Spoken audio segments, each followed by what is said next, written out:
Hi St. Peter's, I am back to read the final 3 chapters of Araminta Spook.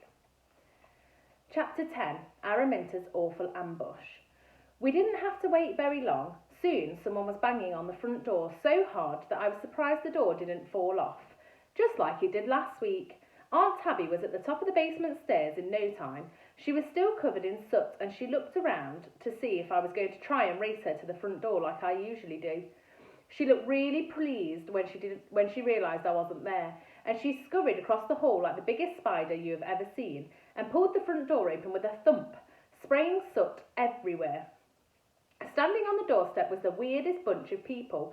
Edmund stared at them as if he'd never seen anything like them before in his life, which I suppose he hadn't, since he'd only been alive for about 500 years. The first person on the doorstep was a short, round woman wearing sunglasses and a bright pink dress covered in big red spots. She was holding an extremely fat black cat.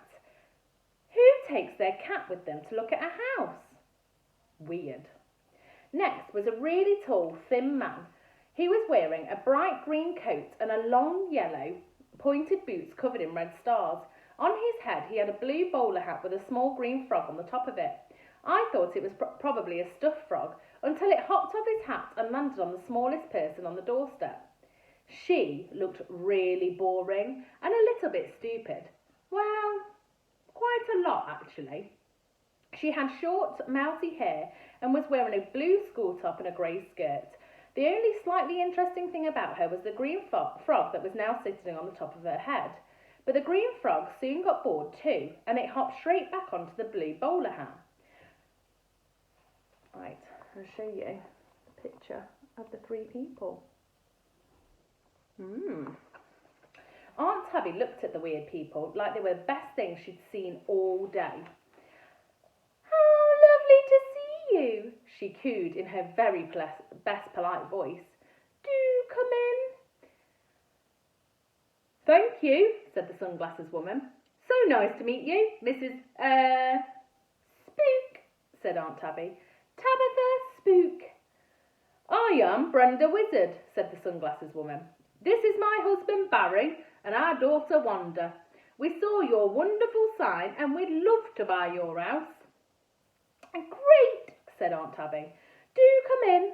The weird people who wanted to steal my house walked into the hall and stood just where I expected them to stand, right under the balcony. Perfect. And then they did just what I expected them to do. They gazed around in amazement with their mouths wide open. Fantastic! Ready? I said to Edmund. He nodded. So I set the ghosts off. Whee! It was the best! Swarms of screaming white pillowcases zoomed around and looped the loop. Thick clouds of flour dropped all over the weird people, and then the pillowcases fell right on their heads. One of them dropped right over the small boring one, so she looked like a ghost too. All you could see was her spindly little legs. Then I tipped the buckets of extra sticky strawberry jelly out. Splat! It was perfect. The jelly was just right. Lumps of horrible sticky red slime fell on their heads. It ran right down their necks and got stuck inside their clothes. Then came the best part. Edmund woke up the bats and shooed them out of Sir Horace's room. They came out like a huge black cloud and went everywhere. The whole hall was just a storm of flapping bats. It was fantastic. Aunt Tabby screamed almost as loudly as the huge hotels had done, and while she was screaming, I cut the spider webs. It rained spiders, really fat ones. Hundreds of them fell onto the weird people. They got stuck in their hair, they dropped down their necks, got covered in extra sticky strawberry jelly. They shot up their sleeves and trouser legs, trying to find somewhere safe to hide. A family of 15 particular hairy spiders fell onto the sunglasses woman. I don't think she liked spiders very much. She screamed really loudly too, and her cat leapt into the air and landed on Aunt Tabby's head. It was the best thing I have seen all day. But things got even better because, you see, Aunt Tabby is allergic to cats. Really allergic. They make her sneeze, the hugest sneezes I've ever heard, and give her big red bumps. It is not nice. So Aunt Tabby sneezed, and then when Aunt Tabby sneezes, she really goes for it. Ah, ah, lost her balance, slipped on a pile of jelly and hurtled into the sunglasses woman at full speed. The sunglasses woman toppled over like a falling tree and kind of clung onto Aunt Tabby and she went down. They both slid across the hall together completely with the cat, which was still hanging on to Aunt Tabby's head. Aunt Tabby sneezed again. Ah, ah, ah, achoo! The cat screeched and leapt into the air. It was just amazing. I can see it now in slow motion. This great fat cat flying through the air with its hair standing up on its end, its claws out, coming gracefully to land on a large puddle of extra sticky strawberry jelly. It touched down beautifully, and then it streaked across the hall, twirling around like an ice skater and collided with Sir Horace. Edmund told me later that Sir Horace had prepared a speech and was planning to deliver it to Aunt Tabby to make her see the error of her ways. He had been carefully clanking down the stairs ever since he had heard the weird people arrive. But no one had noticed him, what with all the other stuff going on. But they all noticed him now. The cat cannoned into his left foot, which flew off and skittered across the floor. Then with the most horrible noise, and very slowly, piece by piece, just like a tower of cat food cans in the supermarket, Sir Horace collapsed into a rusty heap. I peered over the balcony to see how the weird people were taking this. It looked promising. The smallest one was still struggling to get out of her pillowcase. The frogman was covered in bats, and the sunglasses woman was just lying on her back like a stranded beetle, staring up at the ceiling. Aunt Tabby looked really angry. She got up, dusted herself off, and then looked straight up to the balcony and said, "Really, Araminta? You have gone too far this time." I didn't reply as I was too busy looking at the sunglasses woman trying to get up. She did exactly what stranded beetles do and kind of waved her legs about, rolled over and picked herself up. Then she scrambled through the remains of Sir Horace and fished out her cat, which leapt at her and clung to her like a piece of Velcro. I nudged Edmund, but my elbow went right through him and hit the balcony. Ouch! You wait, I told him. She'll be out the front door in 5 seconds flat. But she wasn't. She just stood in the middle of the hall, gazing round. "Wonderful," she said. "This is our dream home." I mean, it sounded like a very good awful ambush, St. Peter's. Chapter 11, Go Away. I could not believe it. There was the sunglasses woman, gazing into space like her best dream had ever come true. Then the frogman got up and waved a few bats away, and he said, "Perfect! It's even better than we expected, isn't it, dear?" "It is," agreed the sunglasses woman. She turned to Aunt Tabby and shook her hand. "What a wonderful welcome," she said. "Thank you so much." And then the small boring one heaved herself out of the pillowcase and said in a really squeaky voice, "I love to live here. It's so exciting." She tugged at the woman's sticky sleeve and pestered her. "Can we live here, Mum? Please, can we?" "Of course, dear," the sunglasses woman smiled. I really don't think it's good to give in to children who pester you, especially irritating ones with squeaky voices. But the sunglasses woman went right ahead and said to Aunt Tabby, "This house is perfect. We'll take it. We can move in tomorrow." What? Now I really could not believe it. It had been the best awful ambush I could possibly have done. Everything had worked perfectly. Even Sir Horace had turned up. But not only had the weird people liked it, it had made them want to buy the house. What more could I do? So I yelled at them.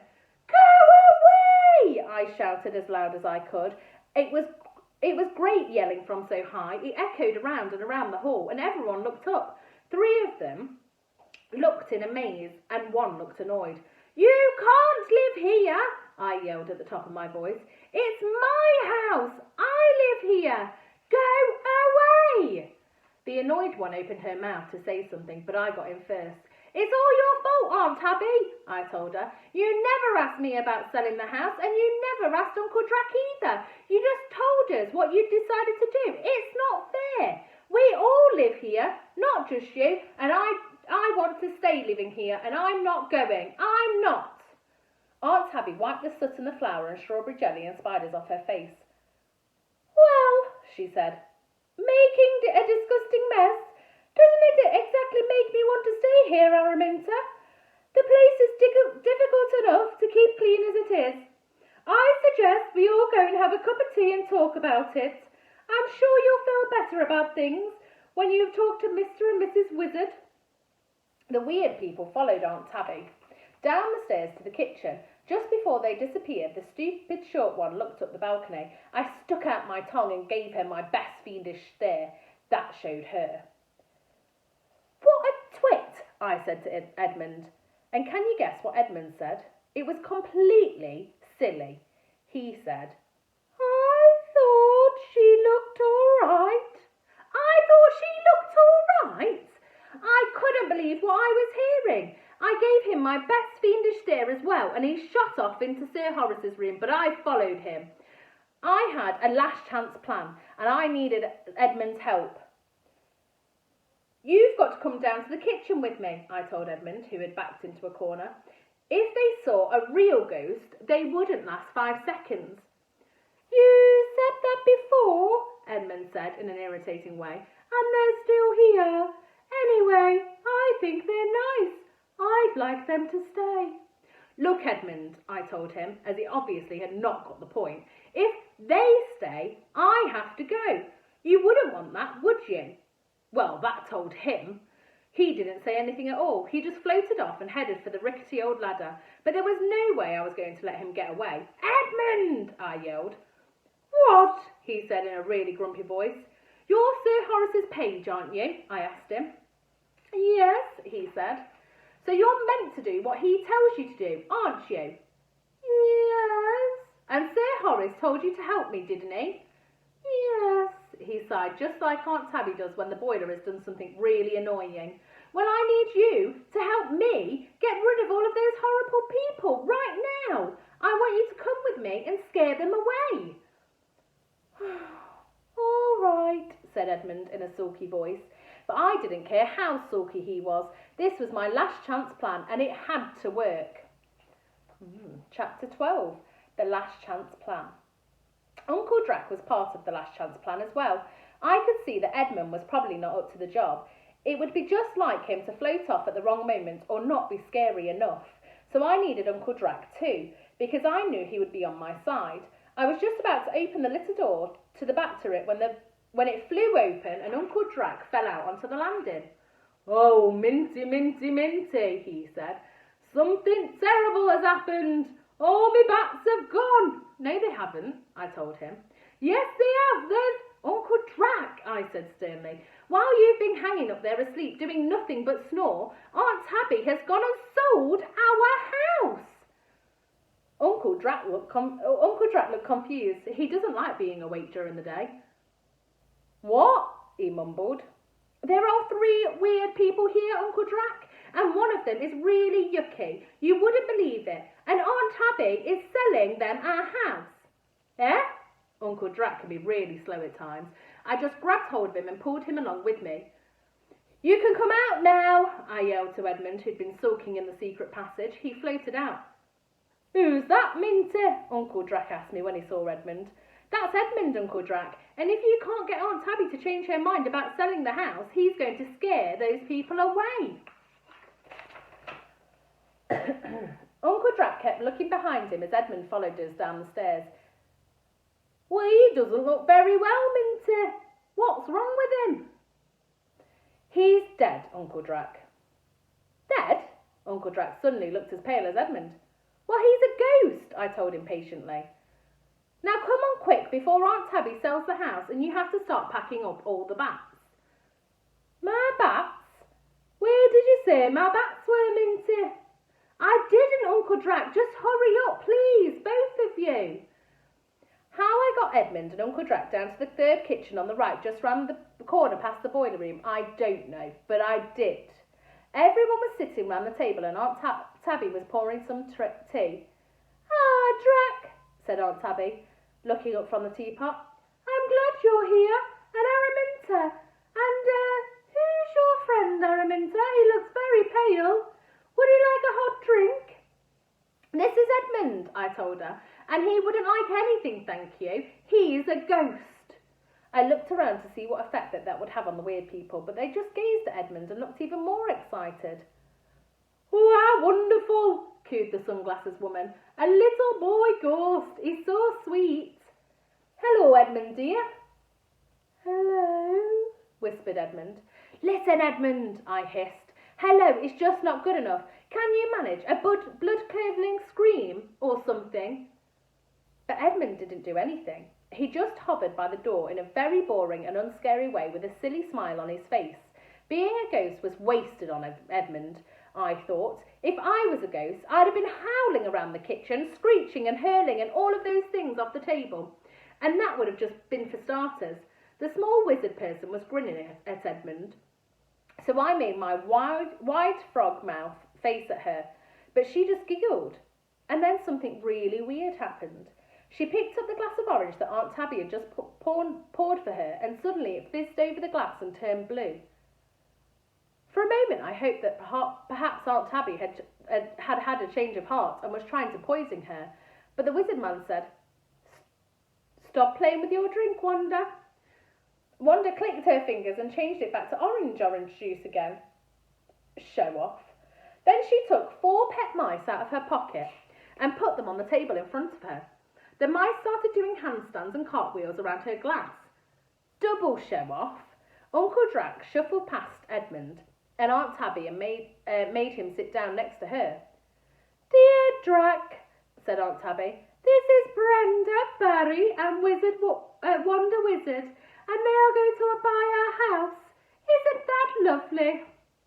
Uncle Drac didn't say anything.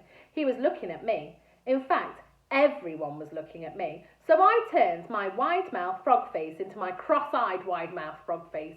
Aunt Tabby sighed. "But as you could tell, Drac, Araminta's been a bit difficult." "Wait a minute, Tabby," mumbled Uncle Drac, blinking a bit. Uncle Drac has trouble seeing in the light, and sometimes I think he's like Great Big Bat himself. "Do we really have to sell the house?" he said. "Minty is very upset, and my bats are behaving very strangely." "And so," Aunt Tabby told him, "is the boiler, as usual. I am not putting up with that boiler any more, Drac. I mean it." "Oh dear," mumbled Drac. I could see that Uncle Drac was going to let Aunt Tabby win as usual, so I said, "Uncle Drac, you have to do something. Please." "Do I?" he said, looking worried. "Yes," I told him, "you do." I sat down opposite him and looked at him. I didn't even do a wide-mouthed frog face or even a fiendish stare. I just looked at him like it was really important, which it was. Uncle Drac coughed a bit and then said, "Tabby dear, I'm sorry about the boiler. I do realise I've neglected it recently and left you to do all the work. I know it wasn't fair, and I promise that from now on I'll share cleaning the boiler." "And the kindling chopping and the coal fetching," put in Tabby. Yes, that too. And the emptying and the lighting and the..." Yes, I'll do that as well. Promise?" "Promise," said good old Uncle Drac. Aunt Tabby sat down rather suddenly. "Well," she said, "I've had some shocks today, Drac, but having you offer to share all of the boiler work is the biggest one so far." "Does that mean you're not going to sell the house?" I asked Aunt Tabby. Yes, all right then, Araminta," said Aunt Tabby. "I'm not going to sell the house." "Yay!" I yelled. "Oh," mumbled the wizard people. "I am very sorry," Aunt Tabby told them, "but the house is not for sale anymore. Would you like another cup of tea?" "No, thank you," said the wizard woman, sighing. "We'd better be going." About time too, I thought, but she didn't get up. Instead, she said, I couldn't help noticing that you had a Model 3 with double ash bins and a reverse Riddler. It is in fact the very rare B series." "A serious what?" said Aunt Tabby. "Your boiler. I wonder if I could go take a little peek at it before I go. They're very unusual nowadays, you know." Aunt Tabby looked at the wizard woman like she was crazy, but she took her off to the boiler room even so. When they'd gone, Uncle Drac heaved himself out of the chair. "Must go find all of me bats," he said. "Need any help?" said the wizard man. "They can be difficult to catch on your own."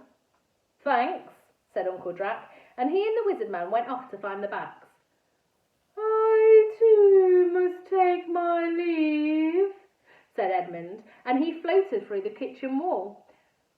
"Bye, Edmund," said the show-off wizard girl.